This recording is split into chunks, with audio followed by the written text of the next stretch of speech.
میں کچھ دن پہلے ایک جگہ تعزیت اور ڈرتا ڈرتا گیا تعزیت کرنے. پرانے جاننے والے تھے, دوستوں کا رشتہ تھا, تو میں ایک ہی بیٹا تھا, تو وہ مجھے پتا چلا کہ ٹرین ایکسیڈنٹ میں انتقال کر گیا. تو میں ڈرتے ڈرتے گیا کیونکہ معاملہ مشکوک تھا. اور جب میں تعزیت کے لیے اندر پہنچا تو ہمارے جو انکل تھے, جن کا میرے دوست تھے, وہ ان کے کچھ عزیز کہنے لگا کہ حضرت جی آپ کے ساتھ والے باہر جا سکتے ہیں؟ تو میں نے کہا چلے جاتے ہیں. میں دوستوں کو گاڑی میں بھیج دیا, اور جب میں نے اس سے بات چیت کی, کہنے لگا میرا بیٹا ایکسیڈنٹ تو میں نے بنایا ہے, وہ تو خودکشی کر کے مرا ہے. شادی کے 11 سال بعد خدا نے ایک بیٹا دیا تھا, اور مجھ سے غلطی یہ ہوئی, میں نے کہا میرے بیٹے کو تکلیف کوئی نہ آئے. اس کے منہ سے جو نکلا میں نے اسے دیا, جو اس نے مانگا میں نے دیا. کہتا ہے جو شخص 16,000 مہینے کا کمائے اور بیٹے کو 40,000 کا موبائل خرید کے دے, کہتا ہے میں نے ہر سہولت اسے دی. پھر ایک امیر کی لڑکی سے یونیورسٹی میں پڑھتے ہوئے اس کا تعلق بنا. بچی کے میسج بھی میں نے اپنے موبائل, اس بچے کے موبائل میں دیکھے, اور اس لڑکے نے جو میسج سینڈ کیے وہ بھی میں نے دیکھے. پھر میں گھر پہنچ گیا, میں نے بیٹے سے منتیں کی کہ بیٹا وہ ہمیں رشتہ نہیں دیں گے, ہماری برادری بھی چھوٹی ہے اور ہمارے جیب میں پیسے بھی کوئی نہیں. پھر میں ان کے گھر گیا, بیٹا نہ مانا, اور میں نے اس شخص کو بلا کے کہا تیری بیٹی کے میسیج ہیں, خدا را خیال کر, اور تیرے تو 7 بچے ہیں, میری گود میں تو ایک ہی پھول کھلا ہے, میں کدھر جاؤں, خیال کر. اس نے کہا دوبارہ تو نے نام لیا تو ایسے کیس میں باپ بیٹے کو پھنساؤں گا کہ ساری زندگی نکل نہیں سکو گے. نے کہا میں نے بیٹے سے کہا کہ بیٹا میں نے پگڑی تک رکھی ہے پر مجھے رشتہ نہیں ملا, تو باز آ جا. کہنے لگا 3 راتیں میرا بیٹا سویا نہیں, اور مجھے کہنے لگا حضرت جی وہ 4تھی رات سویا ہے تو دوبارہ اٹھا نہیں. مجھے کہنے لگا مجھے اجازت دو کہ میں اس بیٹی کو بھی قتل کر دوں اور اس کا باپ بھی قتل کر دوں, میرا تو گھر اجڑ گیا نا. وہ کہنے لگا میں کبھی کبھی دوستوں کے پاس جا کے رات گزار لیتا ہوں اور میں اپنے دل کو سکون دے لیتا ہوں, لیکن اس کی ماں اس کے جوتے سینے سے لگائے پھرتی ہے, اس کی اماں اس کے پرانے کپڑے لے کے سینے سے لگائے پھرتی ہے. کہنے لگا حضرت جی کوئی کوشش کرو, کوئی دعا کرو کہ اللہ مہربانیاں کرے. میں کہہ تو نہیں سکا ان سے, لیکن میرے دل میں خیال آیا کہ کس نے کہا تھا کہ بچہ یونیورسٹی میں کو ایجوکیشن میں داخل کراؤ, کس نے کہا تھا کہ اس کے ہاتھ میں آگ کا انگارہ دو. میرے دوست, آپ تیز آنچ تیز آگ جلا کے اس کے قریب مکھن رکھو, اور پھر مکھن سے کہو کہ ڈلنا نہ, پھر مکھن سے کہو کہ پگھلنا نہ. بھئی تیز آگ قریب جلا دی اور تو کہتا ہے پگھلنا, یہ کیسا ممکن ہے؟ ہو سکتا ہے؟ بولیے نا, ہو سکتا ہے؟ لڑکا اور لڑکی کٹھے کالج میں پڑھیں, ایک کمرے میں رہیں, ایک چھت کے نیچے رہیں, ایک دوسرے کو دیکھیں, نام جانیں, فون نمبر پاس ہو, اور پھر کہنا کہ تم عشق کا چکر نہ لڑانا, کیسے ممکن ہے؟ اور بڑے سیانے بندے کہتے ہیں حضرت صاحب اعتماد ہونا چاہیے اولاد پہ. میرے نبی پاک کو اپنی بیویوں پہ اعتماد نہیں؟ عبداللہ ابن مکتوم نابینے سے ابھی آئے ہیں تو حضور نے فرمایا پردہ کر لو, حضور کو اعتماد نہیں؟ مصطفیٰ سے پاک گھر کسی کا ہو سکتا ہے؟ فرمایا پردہ کر لو, نقاب ڈالو. سونے وہ تو نابینا ہے, فرمایا تمہیں تو نظر آتا ہے نا, ڈالو نقاب. یہ اعتماد ہونا چاہیے. یہ کیسا اعتماد ہے کہ تو تیز آگ جلائے اور مکھن قریب رکھ کے اعتماد کر, یہ کیسا اعتماد ہے؟ ایک حدیث سنانے لگا ہوں, زندگی بھر بھولنا نہ, دل کی تختی پہ لکھنا یہ روایت. توجہ ہے آپ کی؟ جاگ رہے ہیں؟ باہر والوں کو میری بات کی سمجھ آ رہی ہے؟ حدیث سنانے لگا ہوں, ابن حجر اسقلانی حدیث لائے ہیں. رسول پاک صلی اللہ علیہ وسلم نے فرمایا جہاں مرد اور عورت اکیلے ہوں وہاں تیسرا شیطان ہوتا ہے. یہ تو پہلے بھی سنے ہوں گے نا اتنے لفظ. اس سے آگے ہیں ابن حجر حدیث کے لفظ لائے. یا رسول اللہ صلی اللہ تعالی علیہ وسلم، مرد اور عورت اکیلے ہوں تو تیسرا شیطان ہوتا ہے؟ حضور نے فرمایا ہاں. عرض کی حضور اگرچہ وہ نیک ہو. جاگ رہے ہیں نا آپ لوگ؟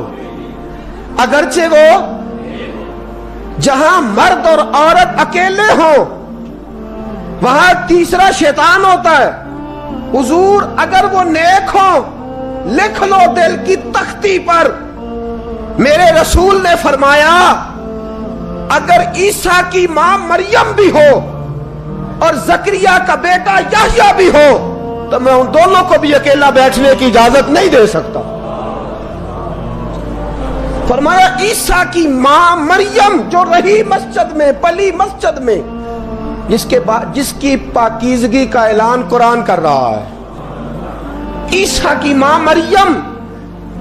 اور فرمایا یحییٰ صرف نبی نہیں، نبی کے بیٹے بھی ہیں. زکریا بن یحییٰ. فرمایا اگر یہ دونوں بھی ہوں، ایک نبی ہو اور ایک ولی ہو، مریم اور یحییٰ بھی ہو، مریم اور زکریا بھی ہو، فرمایا میں ان کو بھی اکیلے بیٹھنے کی اجازت ہے. تو کس نیکی اور پرہیزگاری کی بات کرتا ہے؟ تو کیسا پیر ہے اس کے پاس تنہائی میں بیٹھ کے بی بی اپنا دکھڑا سنا رہی ہے؟ تو کیسا مفتی ہے؟ اٹھا کے لے جا طریقتیں شریعتیں اور جا کے سنبھال لے اپنے جبہ اور دستار میں. وہ کوئی جبہ اور دستار نہیں، وہ گند ہے. اس لیے کہ جو نبی مریم سلام اللہ علیہا کو نبی کے پاس بیٹھنے کی اجازت نہیں دے رہے، وہ پیر کس بات کی مولی ہے جو بیبیوں کو بغیر پردے کے سامنے بٹھاتا ہے؟ اور تنہا بی بی کہتی ہے میرا دکھ سن لے، اس نے اجازت دی ہے. اور پھر کہنا تماشا لگ گیا، سٹنڈ لگ گیا. یہ شریعت بیان کر رہا ہوں، رسول اللہ کا فرمان بیان کر رہا ہوں، اور اس سے آگے ہمیں کسی دلیل کی ضرورت بالکل نہیں ہے. اور پتہ نہیں باپ کو کہ میرا بیٹا کیا کر رہا ہے. اندھی ہے وہ ماں جس کی بیٹی سارا دن نیٹ پہ بیٹھی رہتی ہے، اس کو خبر نہیں کیا ہو رہا. اور جب آگ گلے تک آتی ہے نا، داڑیاں جب جلنے لگتی ہیں تو ہمیں خیال آتا ہے یہ کیا بن گیا ہے. اور جب ماں کا دوپٹہ کھینچنے لگتا ہے نا سگا بیٹا کہ چل میرا رشتہ مانگ، پھر اس کو پتا چلتا ہے کہ یہ تو معاملہ ہی بڑا خراب کر لیا میں نے. میرے دوست، جوانی زیادہ پیسے کمانے کا نام نہیں. اگر تو قیمتی کپڑے پہنتا ہے تو تو جوان نہیں. تو 50 کلو وزن بائیں ہاتھ سے اٹھا لیتا تو تو جوان نہیں. اگر تو ڈگریوں کا ڈھیر لگایا ہے اور تیرا دراز اور الماری بھر گئے ہیں تو تو جوان نہیں. اور اگر تو نے اپنے خاندان اور معاشرے میں اونچا افسر بن کے نام کما لیا تو جوان نہیں. جوان اس کو کہتے ہیں جس کی جوانی پاکیزہ ہوتی ہے. جوان اس کو کہتے ہیں جس کی نظر جھکی ہوئی ہوتی ہے. جوان اس کو کہتے ہیں جو حیا کا پتلا ہو. جوان اس کو کہتے ہیں جو شرم کا پیکر ہو. جوان اس کو کہتے ہیں جس کی نظر سے معاشرے کی بہو بیٹیاں بچی ہو. جوان وہ ہوتا ہے، جوان بھی ہو پاکیزہ بھی ہو. جوان وہ ہوتا ہے کہ میرے رسول پاک نے فرمایا صبح قیامت اللہ عرش کے سیدھے جانب جوان کھڑا کرے گا. 30 سال کا جوان، چڑھتی جوانی، خوبصورت آنکھیں، روشن چہرہ، اس کا وجود طاقت والا. نبی آگے بڑھ کے پوچھیں گے یا اللہ یہ کون ہے جو تیرے دائیں جانب کھڑا ہے؟ اللہ فرمائے گا یہ وہ جوان ہے کہ خوبصورت عورت نے اسے کہا تھا میرے ساتھ منہ کالا کر لے، پر اس نے نظر جھکا کے کہا تھا انی اخاف اللہ. نہ بھائی میں تو اپنے اللہ سے ڈرتا ہوں. فرمایا یہ پاک جوانی والا ہے، یہ حاجی نہیں، نمازی نہیں، یہ ولی نہیں، یہ صوفی نہیں، یہ وہ نہیں جو غوث زماں ہو، قطب دورہ ہو، پیر طریقت نہیں، مفتی وقت نہیں. یہ خالی جوان ہے پر پاک جوانی لے کے آیا ہے. یہ خالی جوان ہے پر پاکیزہ جوانی لے کے آیا. یہ خالی جوان ہے پر اس کی نظروں میں حیا بڑی ہے. یہ پاک، یہ کیا تماشا لگ گیا عشق کا چکر.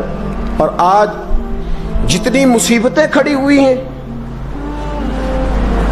اس عشق مجازی کے روگ نے کھڑی کر دی ہیں. ہر جوان. ہمارا ایک بچہ تھوڑے دن پہلے اس علاقے کا محمد طیب نام کا شہید ہو گیا. وہ ایک کونے میں رہنے والا, ایک محلے میں ایک چھوٹے سے کونے میں رہنے والا بچہ تھا نا. میرے ساتھ دوست موجود ہیں. صبح سے لے کر ساری رات میں افسوس کرتا رہا میں جنازے میں کیوں نہیں گیا, میں جنازے میں کیوں نہیں گیا. وہ بچہ پاک فوج کا وہ شہادت اختیار کر گیا تو فخر سے سر بلند کر گیا اپنا. لیکن جو بی بی کے لیے ساری رات روتے رہتے ہیں وہ شہید ہو سکیں گے؟ جو ساری رات ٹھنڈ میں کھڑے ہو کے عورت کے ساتھ گفتگو کرتے رہتے ہیں اور جو سارا دن دل میں گند رکھتے ہیں بی بی کے لیے, ان کے ہاتھ میں تلوار آئے گی؟ یہ بہو بیٹیوں کی عزتیں بچا سکیں گے؟ عافیہ صدیقیہ جیلوں میں جل گئی امریکہ کی, اور وہ جب بھی خط لکھتی تھی کہتی تھی کوئی محمد بن قاسم نہیں بچا, وہ کہتی تھی کوئی شہاب الدین غوری نہیں بچا. اور وہ جب بھی, اب تو خیر اس کا ذہنی توازن ہی کام کرنا چھوڑ گیا, وہ بی بی جب بھی خط لکھتی تھی نا اہل پاکستان کو تو کہتی تھی پاکستان والوں بتاؤ کیا تمہارے اندر کوئی بھی خالد بن ولید کا ماننے والا نہیں؟ کیا کوئی نہیں تمہارے اندر جو علی کے نام کا نعرہ لگانے والا ہو؟ کوئی نہیں بچا جو فاروق اعظم کی سیرت کو فالو کرنے والا ہو. کوئی لاؤ جس کے ہاتھ میں تلوار ہو اور مجھے سمجھ آئے کہ یہ وہ ہے جو حسن اور حسین کا نام لینے والا ہے. کوئی نہیں بچا. اس لیے کہ گندگی دماغ میں, گندگی دل میں, گندگی روح میں تو اس کام کے لیے آیا تھا.